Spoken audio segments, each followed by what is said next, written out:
petite mise à jour pour le bain. Ce que je rajoute dedans, c'est du sel. Alors là, le bain il fait 1800 litres, donc je mets 100 ml de sel. Je rajoute un quart de litre de vinaigre de cidre et un demi-litre d'argile. Et ça, alors le sel, ça rajoute des minéraux et ça va permettre d'adoucir un peu, et puis ça va être bon pour la peau. Le vinaigre de cidre, ça va permettre de capter les dernières toxines qui pourrait y avoir dans la flotte après qu'elle soit filtrée. Et l'argile, la même chose, et c'est bon pour la peau aussi. Donc je vais rajouter ça dans la flotte.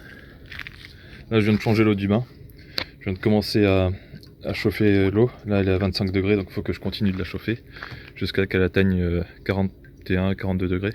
Ce que j'ai fini par faire, c'est d'installer les tuyaux. Alors j'ai eu un problème parce que j'avais du mal à percer et puis après ça fuit. Mais je me suis démerdé.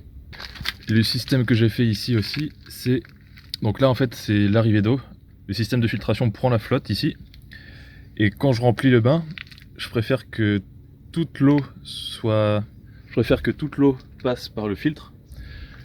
Donc ce que je fais, c'est que je ferme ici, je mets l'arrivée d'eau là. Donc là je mets l'eau du réseau via un tuyau d'arrosage. J'ouvre la vanne, donc l'eau passe comme ça, passe dans le tuyau pour aller dans le filtre et après dans le système de chauffage.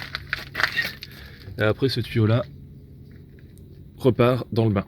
Je vais faire le même système ici avec la sortie en eau chaude pour arriver jusque là. Donc ça me fait une douche. Alors j'ai déjà utilisé et ça fonctionne très très bien. Là en plein hiver, à poil ici, sous l'eau chaude, j'ai pas froid. Le problème même, c'est de faire en sorte que le système de chauffage ne chauffe pas trop fort l'eau. Je mets juste le gaz au minimum et ça permet de chauffer suffisamment pour avoir une eau assez chaude pour se doucher. Et c'est même des fois un peu trop. Donc j'ai rajouté ce système de douche parce que l'eau du bain se salit super vite. Ça me permet aussi de faire mes shampoings. Et donc comme l'eau, je préfère la garder au minimum 1 mois. Des fois j'arrive à la garder jusqu'à 3 mois si je fais pas trop souvent des bains. Mais bon, elle finit par être un peu sale quand même, mais c'est pas grave. C'est juste quelques algues qui se développent. Là, une fois le vinaigre, le sel et l'argile de mis, donc l'eau est un peu trouble comme ça, et c'est assez agréable à se baigner dedans.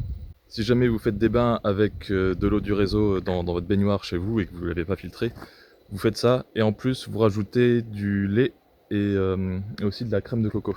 Ça va être bon pour la peau, et puis ça va rajouter des choses qui en plus peuvent chélater toutes les toxines et toutes les merdes qu'il peut y avoir dans l'eau du réseau.